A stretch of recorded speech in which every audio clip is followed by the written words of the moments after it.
প্রকাশ সভাপতি আমাদের ঠিক আছে কত লোক মানুষ এসেছে ঠিক আছে পুলিশ ধরতেছে তা আমাদের মানছি না ঠিক আছে আমাদের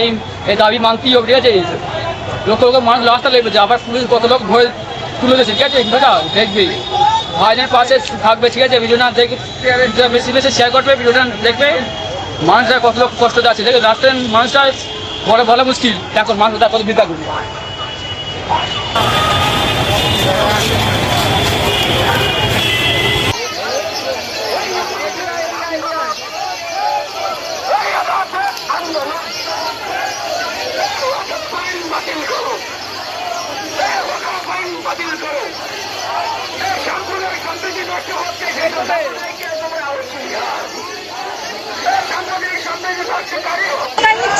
সেটা হচ্ছে বিজেপি বা আরএসএস যাই বলুন না কেন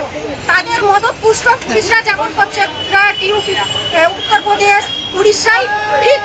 আমরা বাংলাতেও দেখলাম বাংলাতেও এই সরকারের পুলিশ বাহিনী শান্তিপূর্ণ আন্দোলনকারীদের উপর তাদের অত্যাচার একই তো এটাকে আমরা কোনো ভিন্ন ঘটনা বলতে চাইছি না কেন্দ্র এবং রাজ্য সেমছে ভারতবর্ষে মানবতাকে কিল করা হচ্ছে পরিযায়ী শ্রমিকদের হত্যা করা হচ্ছে তার জন্য কোনো পারমিশন লাগে না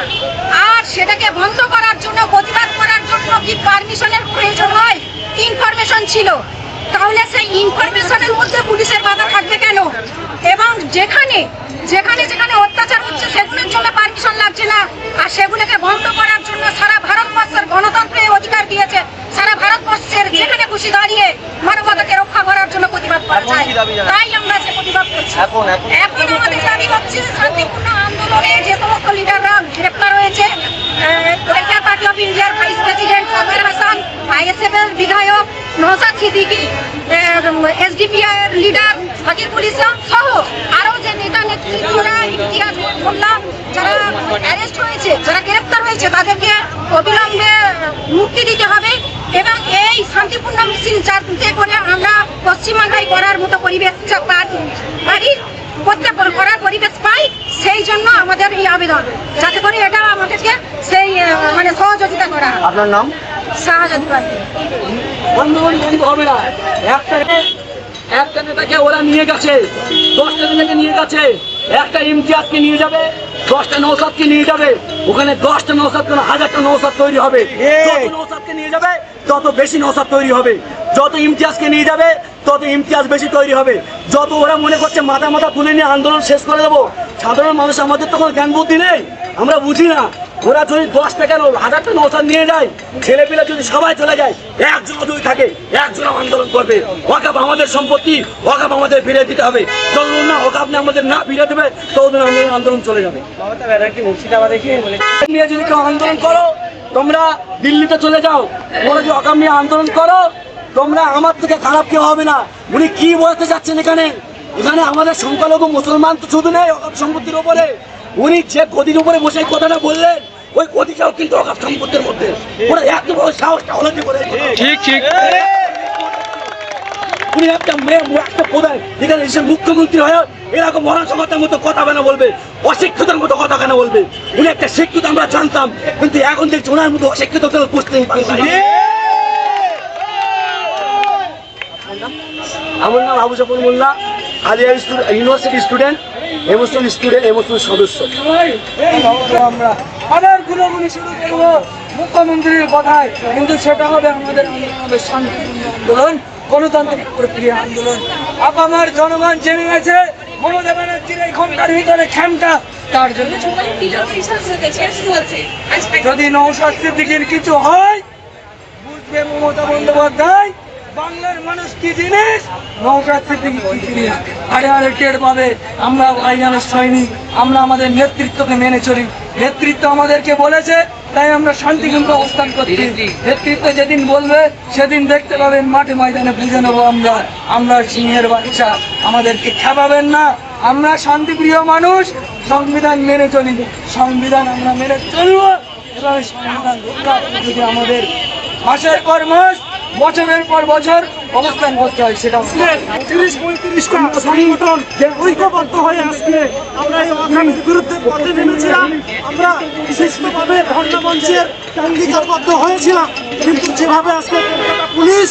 মাননীয় মুখ্যমন্ত্রীর পুলিশ যেভাবে আমাদের নেতৃত্বের উপরে আঘাত এনেছে, আগামী দিনে আমরা কলকাতার রাজপথ ব্লক করব। আমরা আমাদের আন্দোলন আজকে রাত্রে আমরা নেতৃত্বরা বসে ফুলফিল আলোচনা করে আগামী দিনে আমরা কলকাতার রাজনৈতিক বৃহত্তর আন্দোলনে পুনরায় নামবো। আমার নাম মোহাম্মদ ফসুদ্দিন সর্দার, মুখপাত্র পশ্চিমবঙ্গ ছাত্র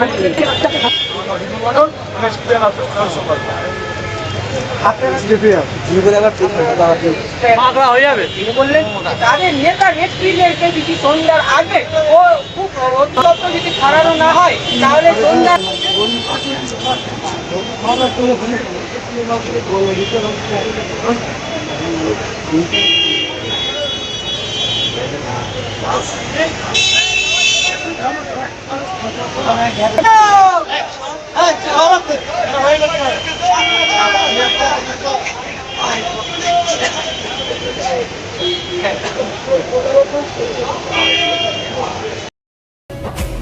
दुनिया में मुझे तुमने जब अपना बनाया है, दुनिया में मुझे तुमने जब अपना बनाया है, मैं से मैं भी तेरे কিসের সেটিং চলছে বুঝতে পারছি না কেন কিসের কার তত্ত্বাবধানে এই এসআইআর নিয়ে এসে আজকে আমাদের দাবির সমূহের মধ্যে ছিল এসআইআর, যেটার সঙ্গে প্রত্যেকটা ভারতবাসীর স্বার্থ জড়িত। এই এসআইআর এর সঙ্গে প্রত্যেকটা ভারতবাসীর স্বার্থ জড়িত। এই আরএসএস এর দালালটি করার জন্য আজ মুখ্যমন্ত্রী মমতা বন্দ্যোপাধ্যায় এই পশ্চিমবঙ্গের সর্বোচ্চ আসন দখল করে বসে আছে। এই সময় যদি মুসলমানরা সিদ্ধান্ত না নিতে পারে, আসন্ন 2026 বিধানসভায় এই পিঠে এই মানসিকতা যেটা তিনি প্রকাশ করছেন, এই পরিস্থিতি যেটা তিনি তৈরি করতেন, এটা যদি পরিবর্তন না করতে পারেন তাহলে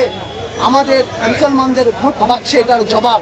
খুব সাহসিকতার সঙ্গে বলতে হবে। রাজ্যের মুখ্যমন্ত্রী বলেছিলেন যে টাকাশ্রী যারা গুন্ডাগুলি করবে তার নুনটা তাই কি তার প্রতিফলন?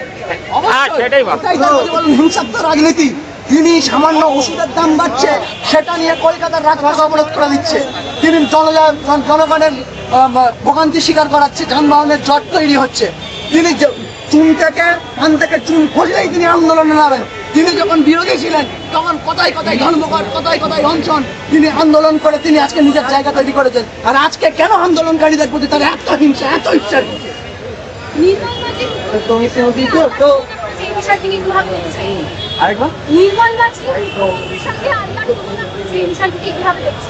ওরা আরো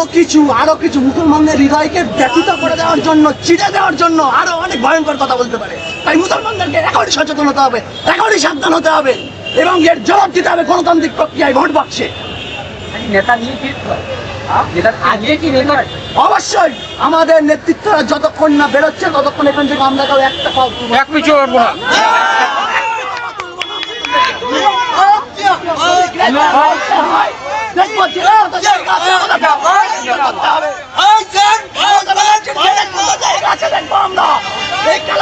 বিরুদ্ধে আমরা শপথ নিয়েছিলাম যে মাঠে দম আমরা লড়ে যাবো, মাঠে দম লড়ে যাবো, আমরা প্রাণ বলিদান করার জন্য প্রস্তুত। এই গ্রেপ্তার আমাদের কাছে কোনো কিছুই না, আমরা এর জন্য প্রাণ বলিদান দিতে প্রস্তুত, কারণ এর সঙ্গে আমাদের ধর্মীয় ভাবাবেগ সংযুক্ত, আমাদের ধর্মীয় ভাবাবেগ সংযুক্ত, আমাদের মসজিদ, আমাদের কবরস্থান প্রদান করার জন্য আপনারা এই খেলা কানুন আজকে আমাদেরকে দমিয়ে দেওয়ার চেষ্টা করছে, আমাদেরকে পিছিয়ে দেওয়ার চেষ্টা করছে। সর্বক্ষেত্রে প্রধান সাহায্যকারী হিসেবে কাজ করছে এই মাননীয় মুখ্যমন্ত্রী মমতা বন্দ্যোপাধ্যায়। ভিডিওটা বেশি বেশি শেয়ার করো, আশা করছি ভাইজানকে ভালোবাসা একটু সাপোর্ট করো, আশা করছি ভালো লাগবে।